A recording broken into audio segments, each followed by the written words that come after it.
পাবনায় জামায়াত নেতার পাম্পে অভিযান, এবার পাবনায় পানির ট্যাঙ্কে তেলের সন্ধান। নাউজুবিল্লাহ। আমি দায়িত্বশীলতার সাথে বলতে চাই, পেট্রোল পাম্পে প্রাইভেট কারের লাইন কিংবা বাইকারদের লাইন জ্বালানি ব্যবস্থাপনার প্রকৃত চিত্রে সাক্ষ্য দেয় না। কারণ বাংলাদেশের মোট জ্বালানি চাহিদার অক্টেন মাত্র 5.5% প্রতিনিধিত্ব করে, যেখানে পেট্রোল 6% প্রতিনিধিত্ব করে। অর্থাৎ 88% গ্রাহকের চাহিদা নিয়ে কিন্তু অদ্যাবধি কোনো প্রশ্ন উত্থাপিত হয়নি। মাননীয় স্পিকার, 28 ফেব্রুয়ারি 2026 তারিখে ইরান, মার্কিন যুক্তরাষ্ট্র, ইসরায়েলকে কেন্দ্র করে যে সংঘাত শুরু হয় মধ্যপ্রাচ্যে এবং পরবর্তীতে হরমুজ প্রণালী কার্যত অকার্যকর এবং ঝুঁকিপূর্ণ হয়ে পড়ায় বৈশ্বিক জ্বালানি সরবরাহ ব্যবস্থায় ব্যাপক অনিশ্চয়তা সৃষ্টি হয়। আমাদের দেশের আমদানিকৃত জ্বালানির সিংহভাগ উপসাগরীয় অঞ্চলের দেশসমূহ থেকে আসে। বিশেষ করে ইস্টার্ন রিফাইনারি প্রতিষ্ঠার পর থেকেই সৌদি আরবের অ্যারাবিয়ান ক্রুড এবং সংযুক্ত আরব আমিরাতের মারমান ক্রুড আমদানি হয়ে আসছে। কিন্তু হরমুজ প্রণালী কেন্দ্রিক সংকটের ফলে ওই সব উৎস থেকে জাহাজ চলাচল, লোডিং ও পরিবহন ব্যবস্থা বিঘ্নিত হয়। ফলে জ্বালানি তেলের প্রাপ্যতা এবং সর্বশৃঙ্খলে চাপ তৈরি হয়। এই বাস্তবতায় সরকার পরিস্থিতির গভীরতা অনুধাবন করে শুরু থেকে একটি সংযত, সুরক্ষামূলক এবং দায়িত্বশীল সরবরাহ ব্যবস্থার নীতি গ্রহণ করে। কারণ তখন আমাদের হাতে পর্যাপ্ত মজুদ ছিল না। আমরা এমন এক অবস্থার সম্মুখীন ছিলাম যেখানে রাষ্ট্রের প্রয়োজনীয় জ্বালানি নিরাপত্তা নিশ্চিত করতে হলে সরবরাহ ও মজুদের মধ্যে একটি সতর্ক ভারসাম্য বজায় রাখা জরুরি ছিল।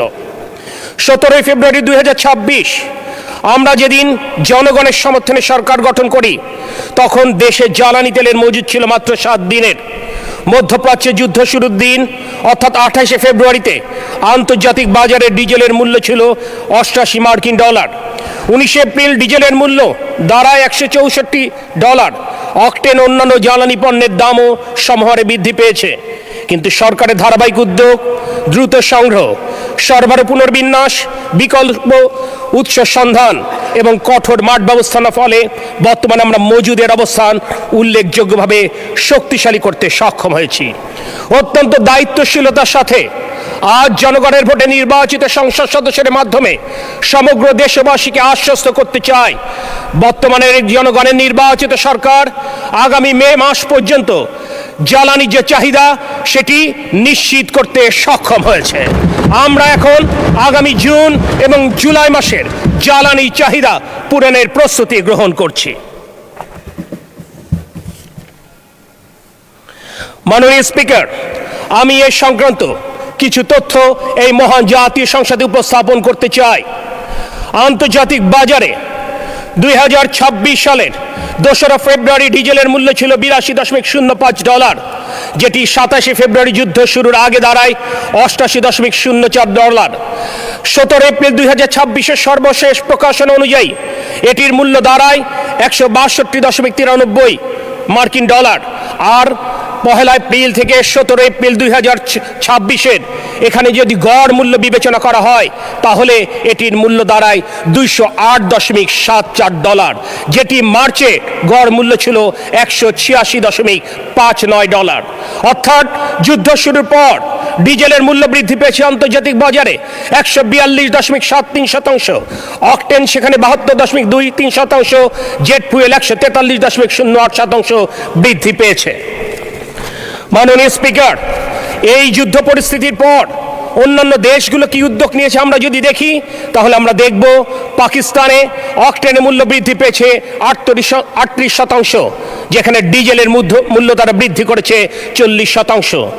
ভারতের মূল্য দেখলে মনে হবে যে তারা মূল্য বৃদ্ধি করেনি, কিন্তু তারা শুল্ক কাঠামোর পুনর্বিন্যাস ঘটিয়ে মূল্য স্বাভাবিক রাখবার চেষ্টা করে যাচ্ছে। শ্রীলঙ্কায় অকটেনের মূল্য বৃদ্ধি পেয়েছে 44%, ডিজেলের মূল্য 35%। একইভাবে অবাক করা কথা যে মার্কিন যুক্তরাষ্ট্রে বিশাল তেলের মজুদ রয়েছে, সেই যুক্তরাষ্ট্র আজকে তার অকটেন মূল্য বৃদ্ধি পেয়েছে 50% এবং ডিজেলের মূল্য বৃদ্ধি পেয়েছে 50%। সেখানে আমাদের এই প্রিয় মাতৃভূমি বাংলাদেশে আন্তর্জাতিক বাজারের সাথে সমন্বয় রেখে মাত্র আমরা পেট্রোল ডিজেল অকটেনের মূল্য 10 থেকে মাত্র 16% বৃদ্ধি করেছি। যদিও যুদ্ধ শুরুর প্রথম 45 দিন বাংলাদেশের খেটে খাওয়া কৃষক, যারা এই বাংলাদেশের অর্থনীতির মূল চালিকা শক্তি, তাদের সেচের কথা বিবেচনা করে এই সরকার মূল্য সমন্বয়ের প্রচণ্ড চাপ থাকবার পরেও মূল্য সমন্বয় করবার চিন্তা করেনি। 14 এপ্রিল এরপরে যখন সেচের জন্য বিদ্যুৎ এবং ডিজেলের চাহিদা কমা শুরু করেছে, তখন বাস্তবতার নিরিখেই মূল্য সমন্বয় করতে হয়েছে। সমালোচকেরা অনেক কথা বলতে পারেন, কিন্তু যদি এই মূল্য সমন্বয় আমরা না করতাম, তাহলে আলটিমেটলি এই দেশের খেটে খাওয়া কৃষকের জন্য ভর্তুকি মূল্যে সার, বীজ, কীটনাশক সরবরাহ করা সম্ভব হতো না। এদেশের প্রান্তিক জনগোষ্ঠী যারা সরকারি হাসপাতালে চিকিৎসা গ্রহণ করে, তাদের জন্য বিনামূল্যে ঔষধ সরবরাহ করা সম্ভব হতো না। আজকের মাননীয় প্রধানমন্ত্রী যে উদ্যোগ গ্রহণ করেছেন, আমাদের ছোট ছোট বাচ্চাদের জন্য প্রাথমিক বিদ্যালয়ে যারা পড়ালেখা করেন তাদেরকে বিনামূল্যে স্কুল ড্রেস এবং স্কুল ব্যাগ দেবার এই কর্মসূচিও বাধাগ্রস্ত হতো। আর সে কারণে বাস্তবতার নিরিখেই আমাদেরকে এই বিষয়গুলো সমন্বয় করতে হয়েছে। সারা বিশ্ব পরিস্থিতির দিকে যদি আমরা তাকাই, তাহলে অনেক কথাই বলতে হবে। যেহেতু সময় সংক্ষেপ, আমি বেশি কিছু বলবো না। প্রশ্ন উঠবে, সরকার যদি এত কিছু করে থাকে, তাহলে কেন এই সমস্যা এই প্রলম্বিত হচ্ছে? আমি দায়িত্বশীলতার সাথে বলতে চাই, পেট্রোল পাম্পে প্রাইভেট কারের লাইন কিংবা বাইকারদের লাইন জ্বালানি ব্যবস্থাপনার প্রকৃত চিত্রে সাক্ষ্য দেয় না। কারণ বাংলাদেশের মোট জ্বালানি চাহিদার অক্টেন মাত্র 5.5% প্রতিনিধিত্ব করে, যেখানে পেট্রোল 6% প্রতিনিধিত্ব করে। অর্থাৎ 88% গ্রাহকের চাহিদা নিয়ে কিন্তু অদ্যাবধি কোনো প্রশ্ন উত্থাপিত হয়নি। এরপরেও আমরা কিন্তু বিভিন্ন জায়গায় বিভিন্ন সমস্যা আমরা লক্ষ্য করছি। এ ব্যাপারে আমি কিছু পেপার কাটিং আমি আপনাদের সামনে উপস্থাপন করতে চাই। মার্চ মাসের 7 তারিখে বাংলা ভিশন বলছে, পাবনায় জামায়াত নেতার পাম্পে অভিযান, এবার পাবনায় পানির ট্যাঙ্কে তেলের সন্ধান। নাউজুবিল্লাহ। 10 মার্চ পাবনায় ডিবিসি নিউজ বলছে, এবার পাবনায় ড্রয়িং রুমে মিলল মিনি পেট্রোল পাম্প। নাটোরে যুগান্তর বলছে 8 তারিখ মার্চে সিংড়ায় মাটির নিচে 10,000 লিটার ডিজেল মজুদ। একইভাবে মার্চের 12 তারিখে ইনকিলাব বলছে, পাম্পে হাহাকার, চড়া দামে কালোবাজার সয়লাভ। নীলফামারীতে 18 তারিখের ঘটনা এপ্রিলের, কাভার্ড ভ্যানে গোপন ফিলিং স্টেশন, অ্যাম্বুলেন্সে করে জ্বালানি তেল পাচার। কুষ্টিয়ার এপ্রিলের 8 তারিখের সংবাদ ঢাকা মেইল বলছে, কুষ্টিয়া রফিক ফিলিং স্টেশনে তেল পাচার নিয়ে সংঘর্ষ, আহত 7। এভাবেই চুয়াডাঙ্গায় অবৈধ তেলের মজুদ, ব্যবসায়ীকে কারাদণ্ড, অবৈধ জ্বালানি তেল মজুদের হিড়িক, অভিযানে জব্দ, তেল নেই সাইনবোর্ডের আড়ালে, অবৈধ মজুদ, ধরা পড়ল যমুনা টিভির ক্যামেরায়। এরকম অজস্র সংবাদ আমাদের দৃষ্টিগোচর হয়।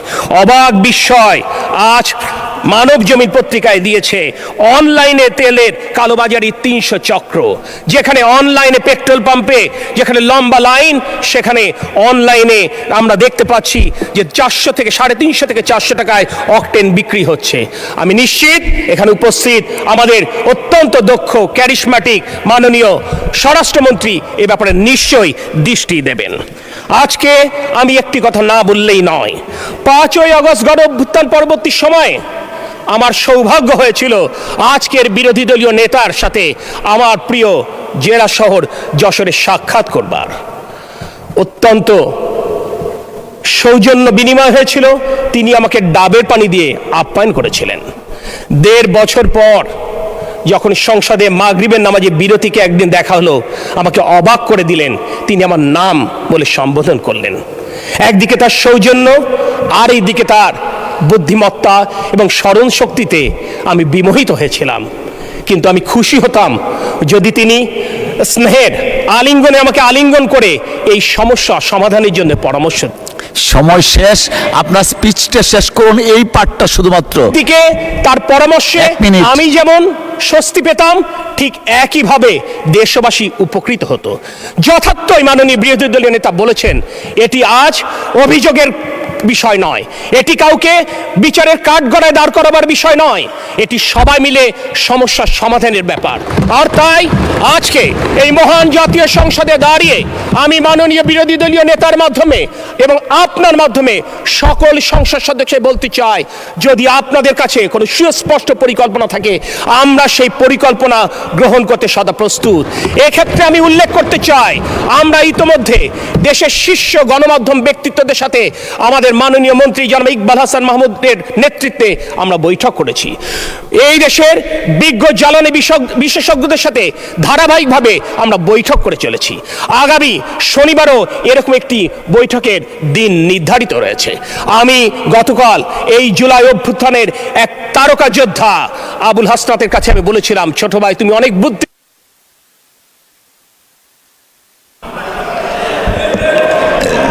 ধন্যবাদ। আচ্ছা, মাননীয় প্রতিমন্ত্রী এই পার্টটা শেষ করেন, 2 মিনিট সময় দেওয়া হলো, আমাদের টাইম কনস্ট্রেইন আছে। আমি কিন্তু তাই আজকে এই কথাটাই বলতে চাই, আমরা প্রতিনিয়ত প্রত্যেকের বুদ্ধি নিচ্ছি, পরামর্শ নিচ্ছি। আপনারা দেখেছেন আমার পরীক্ষামূলকভাবে ফুয়েল পাস আমরা চালু করেছি ঢাকায়, আমরা যেটি সারা বাংলাদেশে ছড়িয়ে দিতে চাই। আমি দায়িত্ব নিয়ে বলছি, প্রত্যেকটা জেলা শহরে কিন্তু জ্বালানির ব্যবস্থাপনার চিত্র অনেক উন্নত হয়েছে। স্থানীয় জেলা প্রশাসন, পুলিশ প্রশাসন অত্যন্ত দায়িত্বশীলতার সাথে তাদের এলাকায় ফুয়েল পাস চালু করে কিন্তু এই ব্যাপারে কিন্তু তারা সুফল লাভ করেছে। আমি নিশ্চিত আগামী শুক্র শনিবারে আমরা অধিকাংশ নিজ নিজ নির্বাচনী এলাকায় ফেরত যাব। নিজ নিজ নির্বাচনী এলাকায় ফিরে গিয়ে যদি আমরা স্থানীয় জেলা প্রশাসন এবং পুলিশ প্রশাসনের সাথে কথা বলে বাস্তব চিত্র সম্পর্কে আমাদের যথার্থ যদি পরামর্শ থেকে আমরা যদি পরামর্শ দেই, নিশ্চয়ই আগামী সপ্তাহে এই চিত্র আরো পাল্টাবে। আর ঢাকায় ফিরে যদি মনে করেন ওই বাস্তব মাঠের অভিজ্ঞতার আলোকে আমাদেরকে কোনো পরামর্শ দিতে চান, আমি মাননীয় বিরোধী দলের নেতা এবং তার টিমকে আমরা আমাদের মন্ত্রণালয় কিংবা আমাদের মাননীয় মন্ত্রীর অফিস কক্ষে আমরা আমন্ত্রণ জানাচ্ছি। আসতে অসুবিধা থাকলে উনি যদি আমাদেরকে মধ্যাহ্ন ভোজে দাওয়াত দেন, আমরা সানন্দে আমরা সেটি গ্রহণ করব। এক্ষেত্রে একটি কথা বলতে চাই, যখন সমস্ত চেষ্টায় কাঙ্ক্ষিত সুফল আসছে না, তখন সর্বশেষ যেদিন মাননীয় সরকার দলীয় হুইপ আমাদেরকে মধ্যাহ্ন জীবন আপ্যায়ন করেছিলেন, সেদিন আমি বিরোধী দলীয় এক সংসদ সদস্যকে বলেছিলাম, যিনি আমার বিভাগ খুলনা বিভাগ থেকে নির্বাচিত হয়েছেন, ভাই চেষ্টা করতে সমাধান কিছু করতে পারছি না, আপনি তো মনে হচ্ছে উঁচু মানের আলেম, একটু দোয়া করে একটু ফু দিয়ে দেন না, যদি তাৎক্ষণিকভাবে এই সমস্যার সমাধান হয়। তাই মাননীয় স্পিকার, আজ আমি আপনার মাধ্যমে সমগ্র দেশবাসীর কাছে, বিশেষ করে এই সংসদে নির্বাচিত সংসদ সদস্যদের কাছে, যদি তাদের কোনো সুচিন্তিত পরামর্শ থাকে দেশের স্বার্থে, জনগণের স্বার্থে, সেই পরামর্শ সাদরে গ্রহণ করতে জনাব তারেক রহমানের নেতৃত্বাধীন সরকার, ইকবাল হাসান মাহমুদ টুকুর নেতৃত্বাধীন বিদ্যুৎ এবং